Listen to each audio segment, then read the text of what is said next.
This is chapter 6 of Charlotte's Web. It is called Summer Days. The early summer days on a farm are the happiest and the fairest days of the year. Lilacs bloom and make the air sweet and then fade. Apple blossoms come with the lilacs, and the bees visit around among the apple trees. The days grow warm and soft. School ends, and children have time to play and to fish for trout in the brook. Avery often brought a trout home in his pocket, warm and stiff and ready to be fried for supper. Now that school was over, Fern visited the barn almost every day to sit quietly on her stool. The animals treated her as an equal. The sheep lay calmly at her feet. Around the first day of July, the workhorses were hitched to the mowing machine, and Mr. Zuckerman climbed into the seat and drove into the field. All morning you could hear the rattle of the machine as it went around and around, while the tall grass fell down behind the cutter bar in the long green swatches.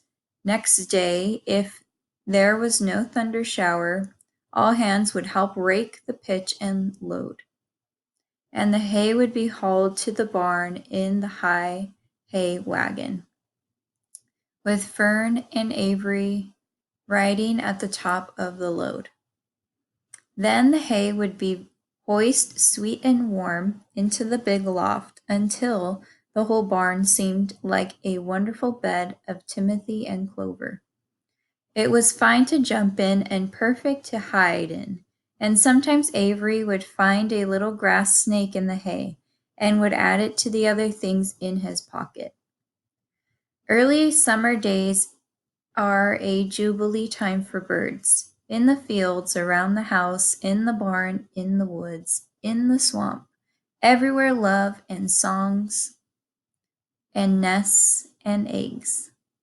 From the edge of the woods, the white-throated sparrow, which most come all the way from Boston, calls, "Oh, Peabody, Peabody, Peabody." On the apple bough, the phoebe teeters and wags its tail and says, "Phoebe, Phoebe." The song sparrow, who knows how brief and lovely life is, says, "Sweet, sweet, sweet interlude, sweet, sweet, sweet interlude."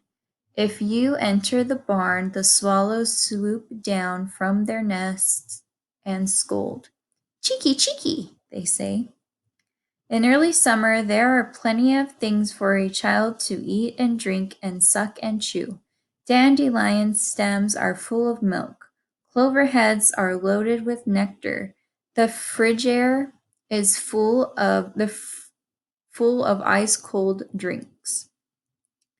Everywhere you look is life. Even the little ball of spit on the milkweed stalk, if you poke it apart, has a green worm inside it.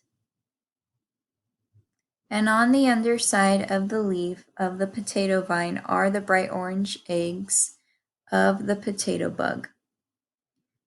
It was on a day in early summer that the goose eggs hatched. This was an important event in the barn cellar. Fern was there sitting on her stool when it happened, except for the goose herself. Charlotte was the first to know that the goslings had at last arrived.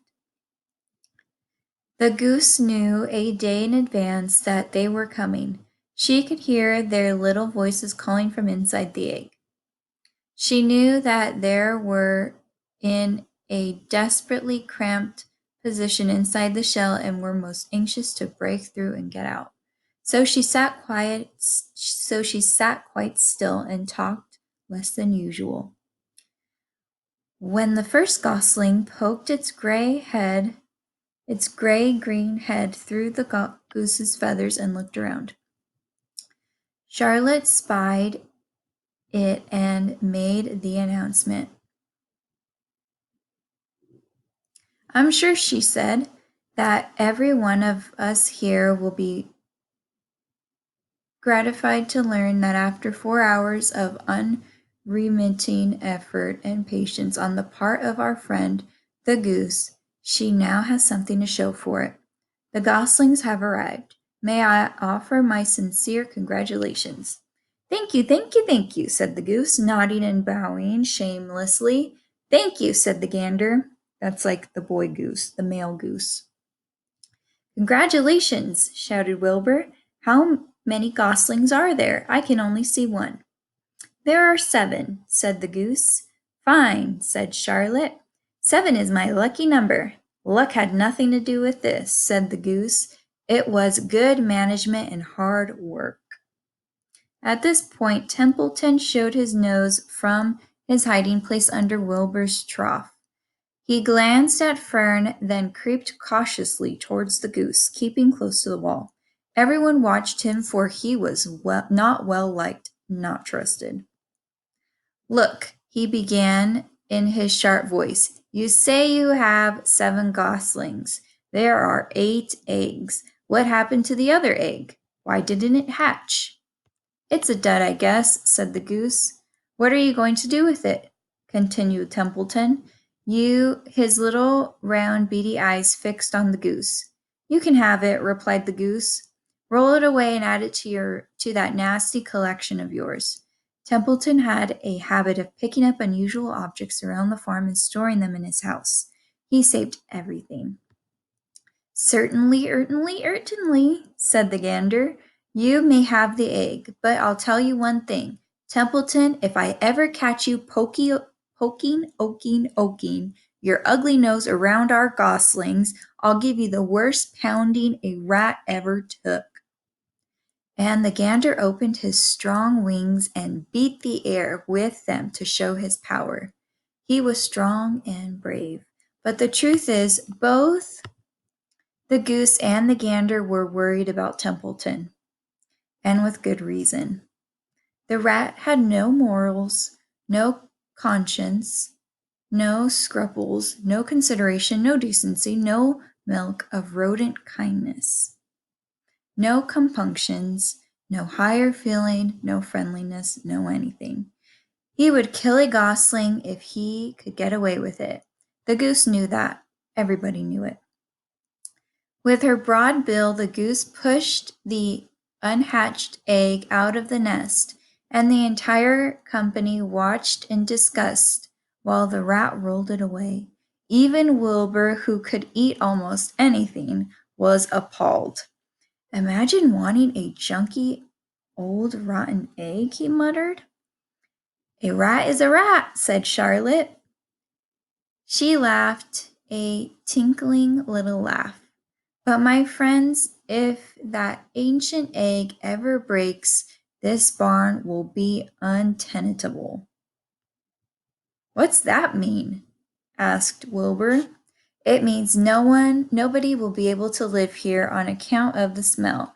A rotten egg is a regular stink bomb. I won't break it, snarled Templeton. I know what I'm doing. I handle stuff like this all the time. He disappeared into his tunnel, pushing the goose egg in front of him. He pushed and nudged till he succeeded in rolling it to his lair under the trough. That afternoon, when the wind had died down and the barnyard was quiet and warm, the gray goose led her 7 goslings off the nest and into the world. Mr. Zuckerman spied on them when he came with Wilbur's supper.